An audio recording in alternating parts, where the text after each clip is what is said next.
निवडणुका कधीही लागल्या तरी आम्ही सज्ज आहोत अशी प्रतिक्रिया एकनाथ शिंदेंनी दिली। तर समाजाचा कुठलाही घटक बाजूला राहू नये, निवडणुकांना मजबूतीने पुढे जायचं आहे असं अजित पवारांनी यावेळेस म्हटलंय। निवडणूक आयोगाने सुप्रीम कोर्टामध्ये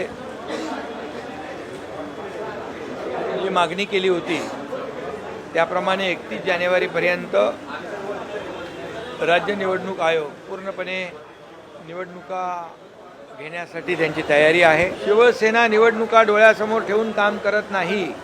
निवडणुका असू द्या नसू द्या, शिवसेनेचं काम 24/7 चालू असतं।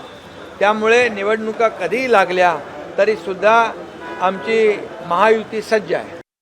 2017 नंतर 22ला निवडणुका व्हायला पाहिजे होत्या, आता त्या होत आहेत 26ला। 4 वर्ष आमचा कार्यकर्ता कुठल्याही पक्षाचा असो, आज त्याला संधी मिळाली नाही। कार्यकर्ता थोडासा नाखुश झालेला आहे। आपल्याला या निवडणुकीला मजबूतीने पुढे जायचं। आता isakal.com आहे देशातील नंबर 1 ची मराठी न्यूज वेबसाईट। प्रत्येक अपडेटसाठी isakal.com ला नक्की भेट द्या।